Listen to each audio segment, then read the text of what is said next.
تیرے اور میرے کریم آقا حضرت محمد مصطفیٰ صلی اللہ علیہ وآلہ وبارک وسلم ارشاد فرماتے ہیں کہ ہر رات کو، کبھی کبھی نہیں، ہر رات کو جب رات کا تہائی حصہ باقی رہ جاتا ہے تو اللہ تبارک و تعالیٰ کی رحمت آسمان دنیا پہ آ جاتی ہے، بلکہ اللہ تبارک و تعالیٰ آسمان دنیا پر اپنی شان کے لائق نزول فرماتا ہے اور فرماتا ہے کوئی مجھ سے جو دعا کرے میں اس کی دعا کو قبول کروں،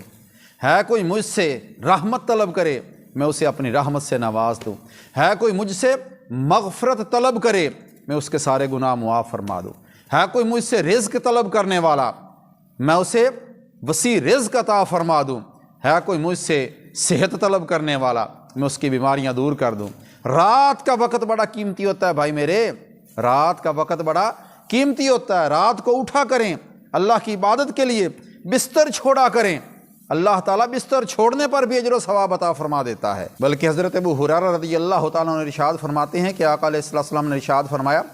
کہ رمضان المبارک کے بعد جو افضل روزے ہیں نا وہ اللہ تعالیٰ کے مہینے محرم کے روزے ہیں، اور فرض نماز کے بعد جو سب سے بہترین اور افضل نماز ہے، فرمایا وہ رات کے وقت جو تہجد کی نماز پڑھی جاتی ہے وہ نوافل میں افضل ترین عبادت شمار ہوتی ہے۔ اور حضرت ابو امامہ رضی اللہ تعالیٰ عنہ سے مروی ہے کہ آقا علیہ السلام نے ارشاد فرمایا تھا کہ رات کا جو قیام ہے نا، رات کی جو عبادت ہے، رات کو جو نوافل پڑھنی ہوتی ہیں، جو تہجد کی نماز پڑھنی ہوتی ہے، اس کو اپنے اوپر لازم کر لو، اس لیے کہ یہ تم سے پہلے آنے والے جو نیک لوگ تھے ان نیک لوگوں کا بھی یہی شیوا ہوتا تھا، وہ رات کو اٹھ کر اللہ رب العزت کی عبادت کیا کرتے تھے۔ حضرت ابو سعید خدری رضی اللہ تعالیٰ عنہ اور حضرت ابو ہریرہ رضی اللہ تعالیٰ عنہ ارشاد فرماتے ہیں کہ آقا علیہ السلام کی ذات برکات نے ارشاد فرمایا کہ جو شخص رات کو خود بھی بیدار ہو اور اپنی اہلیہ کو بھی بیدار کرے، خود بھی اٹھے اور اہلیہ کو بھی اٹھائے اور پھر وہ نماز کی تیاری کریں اور 2 رکعت نماز نفل پڑھ لیں، تو اللہ رب العزت ان کا ذکر کثرت کے ساتھ اپنا ذکر کرنے والوں میں شامل کر لیتا ہے۔ مرد کا ذکر کثرت کے ساتھ اپنا ذکر کرنے والے مردوں میں، اور عورت کا ذکر اپنا ذکر کثرت کے ساتھ کرنے والی عورتوں میں شامل کر لیتا ہے۔ اور حضرت جابر رضی اللہ تعالیٰ عنہ بیان کرتے ہیں کہ آقا علیہ السلام نے ارشاد فرمایا تھا کہ حضرت سلیمان بن داؤد علیہ السلام، ان کی جو والدہ محترمہ تھی نا، انہوں نے اپنے صاحبزادے حضرت سلیمان علیہ السلام کو یہ وصیت فرمائی تھی اور سمجھایا تھا کہ بیٹا رات کا جو قیام ہے اس کو نہ چھوڑنا، رات کو زیادہ دیر نہ سونا بلکہ زیادہ سے زیادہ اللہ رب العزت کے حضور قیام کرنا، کیونکہ رات کو جو زیادہ سونے والا شخص ہوگا نا وہ قیامت کے دن فقیر بن کر اٹھے گا۔ حضرت اسماء بنت یزید رضی اللہ تعالیٰ عنہا ارشاد فرماتی ہیں کہ آقا علیہ السلام کی ذات برکات نے ارشاد فرمایا کہ روز محشر جب لوگ سارے اکٹھے ہو جائیں گے نا اور لوگوں کا بڑا جمع غفیر لگ جائے گا تو پھر ایک منادی ندا دے گا کہ جن لوگوں کے پہلو اپنے رب کی یاد میں بستروں سے جدا رہتے تھے، رات کو کم سوتے تھے اور زیادہ وقت اللہ کی بارگاہ میں قیام کرتے تھے، رکوع کرتے تھے، سجود کرتے تھے، نوافل کی کثرت کرتے تھے، قیامت کے دن منادی ندا دے گا، ان کو بلایا جائے گا، ان کو پکارا جائے گا کہ وہ لوگ کہاں ہیں، حالانکہ اللہ کی ذات جانتی بھی ہے، کھڑے بھی سامنے ہوں گے، مگر اللہ تعالیٰ ان لوگوں کا مقام اور مرتبہ دکھانے کے لیے فرشتوں کے ذریعے سے ندا آئے گی کہ وہ بندے کہاں ہیں جو دنیا میں رہتے تھے اور راتوں کو وہ کم سوتے تھے، آرام تھوڑا کرتے تھے، ان کے جو پہلو تھے وہ ان کے بستروں سے جدا رہتے تھے، راتوں کو اٹھ اٹھ کر اپنے رب کو یاد کیا کرتے تھے۔ آج وہ لوگ کہاں ہیں؟ وہ لوگ کھڑے ہو جائیں گے، اور آقا علیہ السلام نے ارشاد فرمایا وہ لوگ بہت تھوڑے ہوں گے،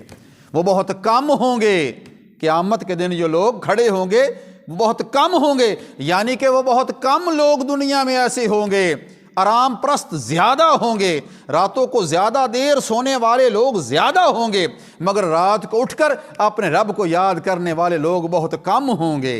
اور آقا علیہ السلام نے ارشاد فرمایا کہ وہ لوگ جنت میں بلا حساب داخل ہو جائیں گے، بغیر حساب کتاب کے داخل ہو جائیں گے، اور پھر جو باقی بچ جائیں گے ان کا حساب کتاب شروع کر دیا جائے گا۔ نوافل دن کو بھی پڑھنے چاہیے، نوافل رات کو بھی پڑھنے چاہیے،